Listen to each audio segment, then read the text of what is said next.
Assalamualaikum warahmatullahi wabarakatuh. Bismillah, alhamdulillah. Nahmaduhu wa nasta'inuhu wa nastaghfiruh wa na'udzubillah min syururi anfusina wa min sayyiati a'malina. May yahdihillah fala mudhillalah wa may yudlilhu fala hadiyalah. Allahumma shalli wa sallim wa barik ala sayyidina Muhammadin al-Fatihil lima ughliq wal khatimi lima sabaq wa nasil haq bil haqqi wal hadi ila siratikal mustaqim sallallahu alaihi wa ala alihi wa sahbihi haqqa qadri wa miqdaril azim amma ba'du. Hadratal muhtaramin, kaum muslimin, para pendengar, para pirsawan, para follower yang dirahmati Allah Subhanahu wa taala. Sebelum kita mengkaji kitab Syekh Shaleh Darat ini, marilah kita baca surat Al-Fatihah untuk Syekh Shaleh Darat dan juga Syekh Yadin Al-Malibari serta keridhaan Allah Subhanahu wa taala terhadap ilmu kita, mudah-mudahan manfaat dunia akhirat. Lahumma walana Al-Fatihah. A'udzubillahi minasyaitonir rajim. Bismillahirrahmanirrahim. Alhamdulillahirabbil alamin arrahmanir rahim maliki yaumiddin. Iyyaka na'budu wa iyyaka nasta'in ihdinas siratal mustaqim siratal ladzina an'amta 'alaihim ghairil maghdubi 'alaihim waladdallin. Amin. Bismillahirrahmanirrahim.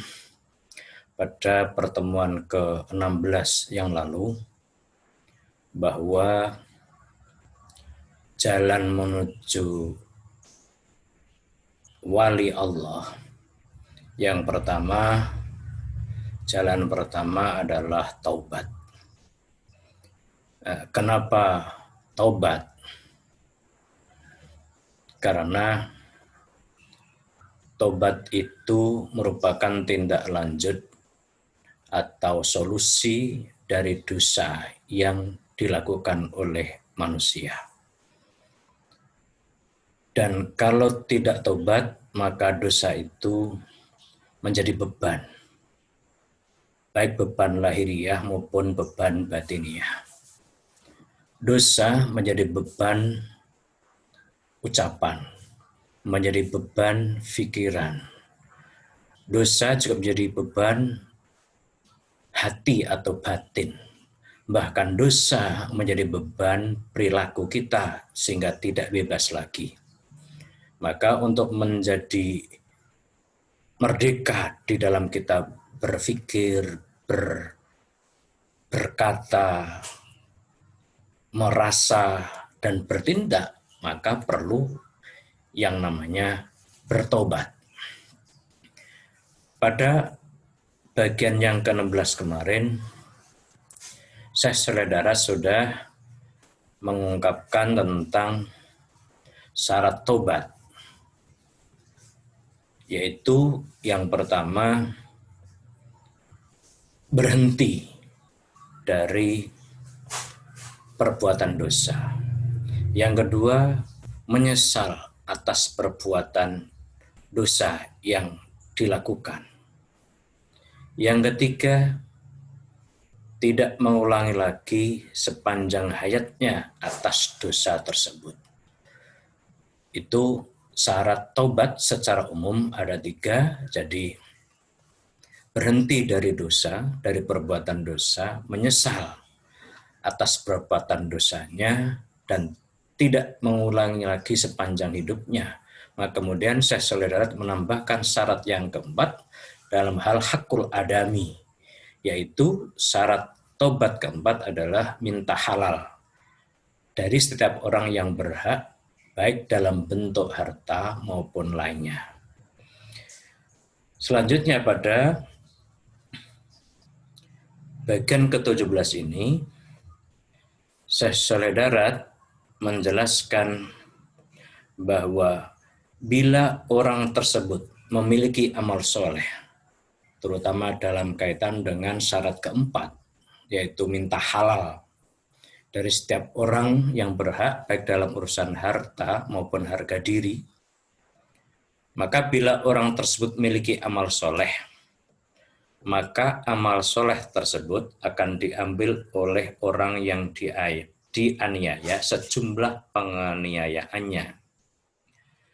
Dan bila ia tidak punya amal soleh, maka kejelekan orang yang dianiaya ditimpakan pada orang yang menganiaya. Maka Syekh Ibnu Abdissalam atau dikenal atau nama lengkapnya Imam Izzuddin bin Abdissalam As-Sulami Ad-Dimashqi Asy-Syafi'i yang bergelar dengan Sultanul Ulama. Jadi Sultanul Ulama, kalau Syekh Abdul Qadir Al-Jilani adalah Sultanul Aulia, maka Imam Izzuddin bin Abdissalam ini adalah Sultanul Ulama. Berkata yang artinya, barang siapa yang meninggal dunia dalam kondisi masih memiliki tanggungan hutang, ini karena hakul adami, barang siapa yang meninggal dunia dalam kondisi masih memiliki tanggungan hutang, yang dia melampaui batas dengan sebab hutangnya, atau sengaja menunda-nunda membayar hutangnya padahal dia mampu, maka pahala kebaikannya akan diambil sesuai dengan kadar kedoliman yang dia lakukan, diberikan kepada yang dia hutangi. Jika kebaikannya habis, siksaan kejelekan orang yang dia dolimi dilemparkan kepadanya, kemudian dia dilemparkan ke neraka. Naudzubillah min dzalik. Maka barang siapa yang meninggal dunia dalam kondisi memiliki hutang yang belum dibayar, tetapi dia tidak melampaui batas dengan sebab hutangnya dan tidak sengaja menunda-nunda membayarnya, maka di akhirat pahala kebahagiaannya, pahala kebaikannya akan diambil, diberikan pada orang yang dia hutangi. Sebagaimana hartanya diambil di dunia sampai dia menjadi orang yang tidak punya harta sama sekali. Namun pahala keimanannya tidak bisa diambil sebagaimana pakaian badannya tidak diambil di dunia untuk menutup auratnya. Jika sudah habis kebaikannya, kejelekan orang tersebut yang berhutang tidak dilemparkan kepada sedikit pun karena dia tidak bermaksiat dengan perbuatan tersebut. Saudara-saudara sekalian yang dirahmati Allah, maka kemudian Syekh Nadim, penulis Nadom, berkata, wa bara'atan min kulli haqqil adami wa lihadil arkanil far'a wa kammila. Saya saudara menerjemahkan, lan malih amriyo sira ing lebaran kelawan jaluk halal saking saben-saben dosa ingkang hak adami lan kaduwe iki rukune taubat ingkang patang perkara, maka ngreksaha sira lan nyampurnaaken sira ing dalam iki rukune papat lamun hakul adami. Jadi mintalah kamu untuk lebaran dengan minta halal dari setiap dosa yang bersifat hakul adami dan terhadap 4 rukun tobat. Maka jagalah dan sempurnakanlah 4 rukun tersebut apabila hakul adami, dan sempurnakanlah rukun yang keempat tersebut sebagai hakul adami. Jadi ini di sini ada kata lebaran dan halal, maka insya Allah dari sinilah barangkali ketika kita masuk di Hari Raya Idul Fitri, maka ada lebaran dengan halal bihalal. Mudah-mudahan dari sinilah kemudian kita bisa mengambil nilai bagaimana kita meminta halal kita saat lebaran, itu tidak semata-mata minta halalnya sesuatu yang bernilai materi, tetapi halal dalam arti bersifat rohani atau bersifat perilaku. Kemudian Syekh Suledat menjelaskan, sesungguhnya rukun tobat itu ada 4 hal yang terkait dengan hakul adami, dan nomor 4 itulah hendaknya minta lebaran terhadap orang yang berhak dengan meminta halal secara terperinci. Tidak cukup mengucapkan secara global, tetapi perlu untuk minta halal tentang ini dan itu, kadza wa kadza. Dan saya minta halal membicarakan kejelekan ini itu. Jadi misalnya ada orang berhalal bihalal, kemudian minta maaf karena mungkin ngerasani atau membicarakan kejelekan dan sebagainya, kemudian minta halalnya. Namun bila terkait perbuatan zina, keluarganya misalnya, saudaranya misalnya, terkait dengan aib, maka tidak perlu minta halal karena bisa jadi justru minta halalnya itu akan menimbulkan maksiat berikutnya.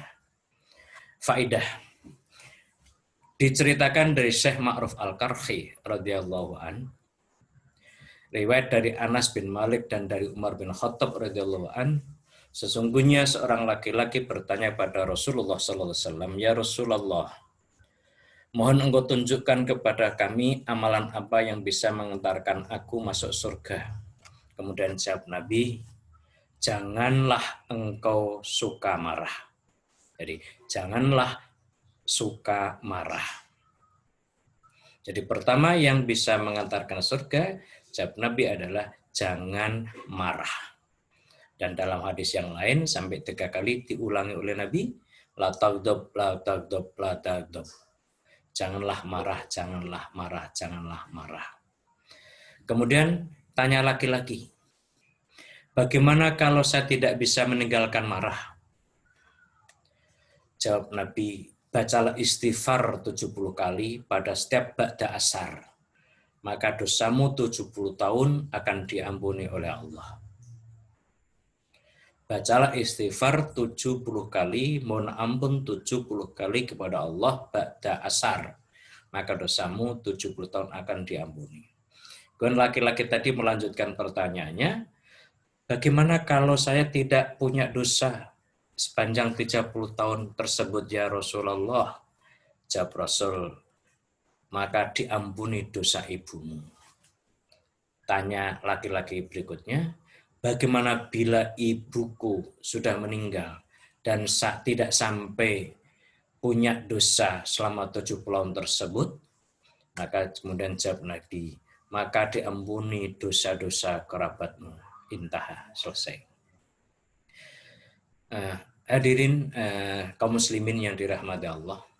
Maka ketika Syekh Nadim sudah menerangkan rukun tobat, kemudian memerintahkan untuk menjaga supaya tobat tetap tegak selamanya, dan jangan sampai mengulangi perbuatan maksiat lagi. Maka selanjutnya pembuat nondom Syekh Zainuddin Al-Maribari berkata, waqihi dawaman bil muhasabatil lati tanhaka taksiron jaro watasahula. Saudara mengartikan lan ngerkso siroya taib. Ngerkso siroya taib, orang yang tobat kelawan kelawas-lawase ing tobat iro ojo kasih dadi rusak tobat iro kelawan maksiat. Pangreksa nira kelawan arep ngitung-ngitung ing awak ira kelawan muhasabah ingkang dadi bisa nyegah muhasabah ing sira, nyegah ing taksir ira ingkang wis kelakon kaduwe sira lan nyegah ing gegampang kelawan dosa. Artinya, hai orang yang bertobat, jagalah tobatmu untuk selamanya. Jangan sampai tobatmu menjadi rusak karena maksiat. Jagalah tobatmu dengan muhasabah atau introspeksi diri. Bahwa amal yang telah engkau lakukan sebenarnya masih sedikit. Dan jagalah jangan sampai mudah kau untuk berbuat dosa. Maksudnya wajib bagi orang yang bertobat untuk menjaga tobatnya untuk selama-lamanya. Jangan sampai tobatnya itu rusak dengan mengulangi berbuat maksiat lagi. Untuk menjaga tobat, yaitu dengan introspeksi diri atau menghitung-hitung amal yang sudah dilakukan. Sesungguhnya amal yang sudah dilakukan adalah amat sedikit atau masih sedikit, belum imbang dengan apa yang diberikan oleh Allah. Maka untuk menjaga dengan muhasabah, engkau perlu menghitung perbuatan nafsumu, nafasmu, gerakmu, diammu, dalam setiap siang dan malammu, sehingga engkau tahu kesalahanmu, yang kemudian engkau mohon ampun, atau engkau tahu hal-hal yang selesai, atau batal, atau sah, maka kemudian segera diqadha atau dibayar, dan segera disusuli dengan amal soleh.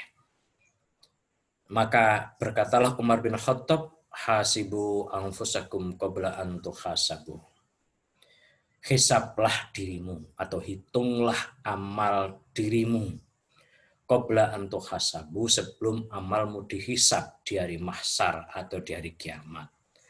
Dan bersiap-siaplah kamu bahwa akan ada pengadilan agung yang ada di dalam kekuasaan Allah Subhanahu wa taala, yang pada hari itu tidak ada amal sedikit pun yang bisa disembunyikan.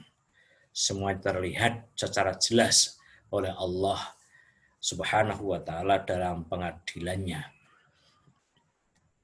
Maka tersebut dalam kitab Ihya Ulumuddin, hitung-hitunglah amalmu sebelum ada hisab.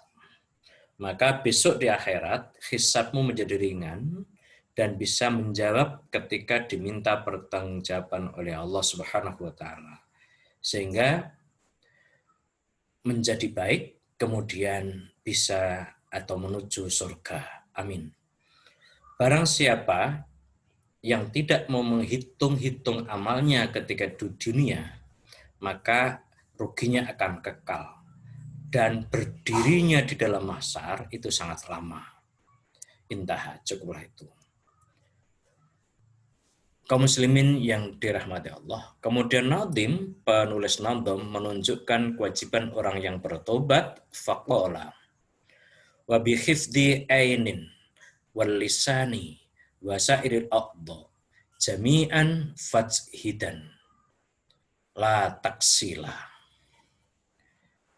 Syekh Shalih Darat menerjemahkan, lan malih wajib ing atase wong kang wis tobat kelawan arep ngreksa netra karone lan ngreksa lesane lan ngreksa sekabehaning gautane pitu kabeh, maka nemen-nemenono sira lan aja kasih rasa-rasa sira.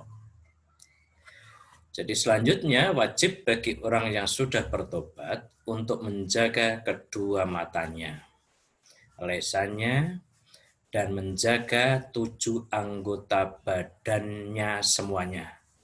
Maka bersungguh-sungguhlah kamu, jangan sampai engkau malas untuk itu. Maksudnya wajib bagi orang yang bertobat untuk menjaga 7 anggota badannya. Oleh karena itu, yang pertama, wajib menjaga kedua matanya. Jangan sampai melihat hal-hal yang muharramat atau hal-hal yang diharamkan. Seperti firman Allah, katakanlah kepada laki-laki yang beriman, hendaklah mereka menahan pandangannya dan memelihara kemaluannya. Katakanlah kepada perempuan yang beriman, hendaklah mereka menahan pandangannya dan memelihara kemaluannya. Quran Surat An-Nur ayat 30-31. Pada ayat tersebut atau kedua ayat tersebut, perintah menahan pandangan mata diikuti dengan perintah memelihara kemaluan. Ini menunjukkan bahwa karena dosa pandangan mata dapat menimbulkan dosa besar, dosa kemaluan. Dosa pandangan mata bisa menimbulkan dosa kemaluan atau dosa besar yang disebut dengan zina. Karena itu sabda Nabi Muhammad SAW, pandangan mata yang bebas adalah panah beracun dari iblis. Siapa yang meninggalkan karena takut kepada Allah akan berikan keimanan yang kenikmatannya dirasakan di dalam hati. Kemudian Rasulullah juga bersabda lagi, mata itu berzina, hati juga berzina. Zina mata adalah dengan melihat yang diharamkan. Zina hati adalah dengan membayangkan atau pemicu syahwat terlarang. Sementara kemaluan membenarkan atau mendustakan itu semua. Maka pandangan yang tidak terjaga, pandangan mata yang tidak terjaga akan memberikan pengaruh negatif pada pikiran dan pengaruh negatif pada hati atau batin, yaitu menimbulkan syahwat yang tidak pada tempatnya. Sehingga timbulnya kasus perzinaan lebih banyak bermula dari ketidakmampuan seseorang menahan pandangan mata terhadap lawan jenis yang bukan muhrim. Maka Wajib menjaga pandangan mata dengan sungguh-sungguh usaha. Jangan sampai terlena dan jangan sampai sembrono sehingga manusia bisa menjadi rusak disebabkan oleh pandangan mata yang tidak terjaga. Jadi ini menjaga anggota badan yang pertama adalah menjaga pandangan mata dari hal-hal yang diharamkan. Yang kedua, wajib menjaga lisannya dari dusta. Rasulullah SAW bersabda, "Man arada ayyal ana nafsahu falyakdzib." Qala Allah Ta'ala, "Ala laknatullahi 'alal kadhibin." Barang siapa hendak melaknat dirinya sendiri, maka dia pasti dusta. Maka orang yang dusta atau bohong adalah membohongi diri sendiri. Karena firman Allah, ingatlah laknat Allah itu bagi orang-orang yang dusta. Dan janganlah engkau membicarakan kejelekan orang lain. Atau janganlah engkau membicarakan kejelekan orang Islam lain. Karena hukumnya sebagaimana makan daging saudara sendiri. Dan jangan mencela, jangan mengadu domba, jangan membuat fitnah pada manusia, dan jangan pula sumpah dusta. Dalam firman Allah, ya ayyuhalladzina amanu istanibu katsiran minadh-dhanni inna ba'dadh-dhanni itsm wa tajassasu wa la yaktab ba'dukum ba'dha ayuhibbu ahadukum an ya'kula lahma akhihi maitan fakrihtumuh wattaqullah innallaha tawwabur rahim. Hai orang-orang yang beriman, jauhilah kebanyakan sakwa sangka karena sebagian dari persangkaan itu adalah dosa. Dan janganlah mencari-cari keburukan orang lain. Dan janganlah menggunjingkan satu sama lain. Adakah seorang di antara kamu yang suka memakan daging saudaranya sendiri yang sudah mati? Maka tentulah kamu merasa jijik kepadanya. Bertakwalah kepada Allah, sungguhnya Allah Maha penerima taubat lagi Maha penyayang. Jadi ini yang kedua adalah menjaga, yang pertama menjaga kedua matanya dari pandangan yang haram, yang kedua wajib menjaga lisannya dari dusta, dan yang ketiga adalah wajib menjaga telinganya dari mendengarkan hal-hal yang diharamkan. Dan jangan mendengarkan nyanyian, dan jangan mendengarkan suara perempuan. Karena mendengarkan nyanyian perempuan atau joget dan sejenisnya bisa mencegah mendengarkan suara surga atau bacaan ahli surga. Jadi ini saya saudara menambahkan tidak boleh, kalau ingin jadi wali dalam menjaga telinga itu tidak boleh mendengarkan nyanyian, apalagi nyanyian itu dari suara perempuan yang mengundang syahwat. Apalagi ditambah nyanyian perempuan sambil berjoget, bergoyang, dianggap oleh Syekh Sholeh Darat itu mencegah mendengarkan suara surga atau bacaan ahli surga. Wallahu a'lam. Tapi kalau toh kita misalnya dalam keadaan sekarang, zaman sekarang ini, kita tidak bisa lepas telinga kita mendengarkan nyanyian-nyanyian, bahkan suara-suara perempuan, itu tentu bagaimana kita bisa menetralisir diri, menjaga diri agar suara nyanyian perempuan pun tidak serta-merta mengganggu kita di dalam beribadah kepada Allah Subhanahu wa taala.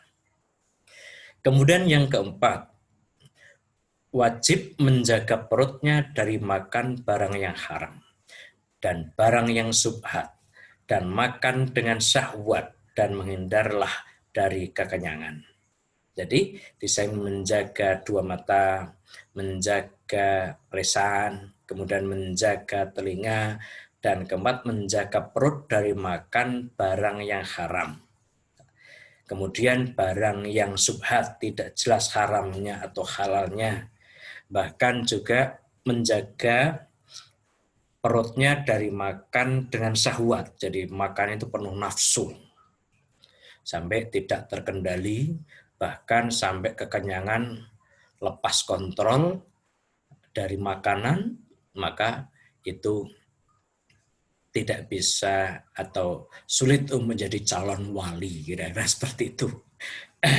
Kemudian yang kelima, wajib menjaga kedua tangannya dari menerima barang yang haram, atau wajib menjaga kedua tangannya dari pekerjaan yang haram, atau wajib menjaga kedua tangannya dari menulis yang haram. Ini menerima, bekerja, atau menulis yang haram, semua itu harus dijaga. Bahkan menjaganya adalah wajib. Kemudian yang keenam, wajib menjaga kedua kakinya berjalan menuju perbuatan haram atau menuju raja yang dolim, maka jalannya apabila tidak darurat, maka itu adalah maksiat. Jadi ini juga seperti yang kemarin sudah kita sampaikan, bahwa Syekh Sholeh Darat melarang untuk bekerja atau dekat dengan raja. Karena pada saat itu belum merdeka, wajar memengaruhi beliau di dalam menulis ini menuju raja yang dolim. Tapi insya Allah ketika kita sudah merdeka, insya Allah apalagi dengan suasana demokratis dan musyawarah, maka insya Allah mudah-mudahan raja yang dolim itu tidak terjadi pada saat sekarang ini. Dan kalau toh itu darurat, maka itu adalah maksiat. Selanjutnya Syekh Nadhim, jadi ada 6 kewajiban dalam hal anggota badan. Jadi wajib menjaga kedua matanya dari melihat yang haram, wajib menjaga mulutnya dari berkata yang tidak baik, kemudian wajib menjaga telinganya dari mendengarkan yang haram, kemudian keempat, wajib menjaga perutnya dari makan haram atau subhat atau menghindarkan diri dari kenyang. 5, wajib menjaga kedua tangannya dari barang haram atau pekerjaan haram. Dan ke-6, wajib menjaga kedua kakinya jalan menuju perbuatan haram. Selanjutnya, Syekh Nadhim, pembuat Nadhim, melanjutkan, fattaubu miftahu likulli ta'atin wa asasu kullil khairi ajma'a ashmala. Fattaubu miftahu likulli ta'atin wa asasu kullil khairi ma'a ashmala. Mulane dadi den wajibaken tobat. Karena tobat iku dadi buka maring sekabehane taat lan dadi dasare sekabehane amal khair. Maksudnya tobat, jadi kenapa kita perlu tobat? Karena tobat itu kunci pembuka setiap amal ketaatan dan menjadi dasar bagi setiap kebaikan.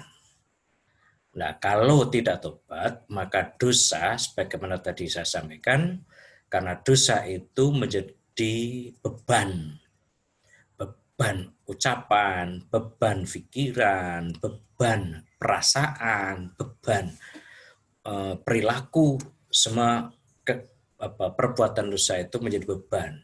Bahasa Jawanya ngebot-boti, tidak bebas lagi berkata, tidak bebas lagi berpikir, tidak bebas lagi merasa dan sebagainya. Sehingga maka tobat, kemudian melepaskan diri dari dosa dengan tobat, maka tobat itu kunci pembuka setiap amal ketaatan dan dasar bagi setiap kebaikan. Maksudnya, sesungguhnya tobat itu merupakan kunci miftah yang menjadi alat pembuka untuk semua ketaatan dan menjadi kunci bagi semua futuhat diniyah. Terbuka hal-hal yang sifatnya keagamaan. Dan futuhat dunyawiyah, dan membuka hal-hal yang sifatnya dunyawiyah. Jadi orang yang bertobat, insya Allah hal-hal yang sifatnya agama itu bisa dibuka. Hal-hal yang sifatnya dunyawiyah bisa dibuka. Karena dosa itu juga menghalangi rizki yang akan disampaikan Allah, diberikan Allah kepada orang. Maka orang yang tidak punya dosa, insya Allah akan mendapatkan rizki yang mudah didapat. Allahumma amin. Kemudian tobat juga menjadi dasar bagi semua amal soleh. Oleh karena itu tobat bisa diumpamakan bumi. maka tidak akan tumbuh bibit amal soleh kalau tidak ditanam di atas bumi taubat. Taubat diumpamakan seperti bumi yang tidak akan tumbuh bibit amal soleh kalau tidak ditanam di atas bumi taubat. Ini tidak berarti amal ketaatan yang ada maksiatnya itu tidak ada manfaatnya, itu tidak. Seperti halnya gedung tidak bisa berdiri kokoh apabila tidak memakai fondasi. Maka tobat itu merupakan fondasinya. Ini juga tidak berarti orang yang tidak tobat maka tidak akan bisa menegakkan ketaatan, itu juga tidak. Tetapi bila tidak ada bumi, maka tentu tidak bisa menanam satu tanaman dan tidak bisa mendirikan sesuatu. Tidak ada bumi bagaimana bisa menanam tanaman. Tidak ada bumi bagaimana bisa mendirikan bangunan. Maka seperti itulah orang yang tidak bertobat, maka tidak bisa menanam dan menyuburkan ketaatan atau amal soleh. Oleh karena itu, orang yang tidak bertobat, maka ia tidak memiliki hal. Orang yang tidak bertobat, ia tidak memiliki hal. Tidak memiliki makom, dan tidak mendapat waridah, dan tidak bisa baik tumbuhnya amal ketaatan dan amal soleh. Jadi orang yang tidak bertobat, dia tidak memiliki hal atau keadaan diri. Tidak punya makom, tidak punya status. Kemudian tidak mendapat waridah, tidak mendapatkan tugas, kebiasaan, atau fungsi yang baik. Kewenangan yang baik di dunia. Dan tidak bisa baik tumbuhnya amal ketaatan dan amal soleh. Hal ini disebut dalam kitab Risalah Qudsiyah karya Syekh Zainuddin Al-Khawafi, bahwa orang mubtadi, orang yang tingkatan pemula dalam agama, memiliki dosa akmal. Dosa berkaitan dengan perbuatan dari anggota badannya, dari 7 anggota badannya, itu mubtadi. Kemudian orang yang mutawassit atau tingkatan pertengahan memiliki dosa ahwal. Kalau mubtadi tingkatan pemula itu dosa akmal, tapi kalau mutawassit dosa ahwal. Maka mutawassit memiliki azam atau kemauan keras untuk dijalani, atau azam meninggalkan secara kuat sehingga tidak jadi dijalani atau tidak ditinggalkan, maka yang seperti itu adalah dosa. Misalnya niat untuk taslim, berserah diri atau tawakal Allah, dan berniat meninggalkan tadbir nafsi, kebanggaan diri, maka ketika merusak niatnya tidak jadi taslim karena berhadapan dengan tadbir masalah penghidupan misalnya, maka seperti ini menjadi dosa dan wajib bertobat. Kalau ia tidak mau tobat dan tidak mohon ampun pada Allah, maka ia tidak bisa naik derajatnya di sisi Allah, bahkan malah turun derajatnya. Seperti itulah ketika niat salik mutawassit untuk mendawamkan hatinya mahabbah kepada Allah, atau niat meninggalkan condong pada ghairullah, apabila ia tidak jadi menuruti niatnya, maka ia berdosa di sisi Allah. Dan apabila tidak bertobat dan tidak tadarruk pada Allah dengan mohon ampun, maka ia tidak bisa dekat dengan Allah. Yang ketiga, adapun orang yang muntaha, maka dosanya itu adalah a'dhamud dzunub, sebesar-besarnya dosa. Dan seksanya juga a'dhamul uqubat, sebesar-besarnya seksa. Karena muntaha itu ketika ghaflah, ketika lalai hatinya. Karena dalam hatinya terdapat sesuatu selain Allah yang bisa memberi kebaikan. Maka disiksa dengan dhillil hijab, dengan hina-hinanya hijab. Wal iyadu billah indaha bil ikhtisar. Cukupkan saran ringkas di sini. Dengan demikian ada tobat orang awam berupa dosa-dosa lahiriah yang berasal dari dosa 7 anggota badan. Ada tobat orang khawas berupa dosa ghaflah, lalai hatinya. Dan dosa itu berasal dari mengingkari niatnya dan janjinya dengan Allah Subhanahu wa taala. Dan ketika ada tobat khawasul khawas, yaitu dosa yang berasal dari kecondongan hati kepada selain Allah.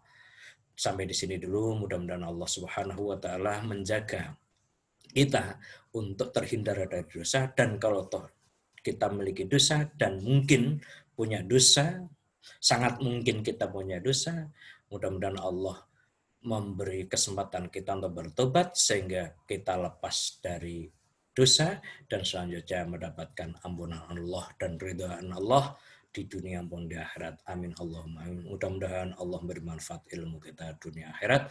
Mari kita tutup dengan baca Bismillahirrahmanirrahim. Subhanakallahumma wa bihamdika asyhadu an la ilaha illa anta astaghfiruka wa atubu ilaik. Wassalamualaikum warahmatullahi wabarakatuh.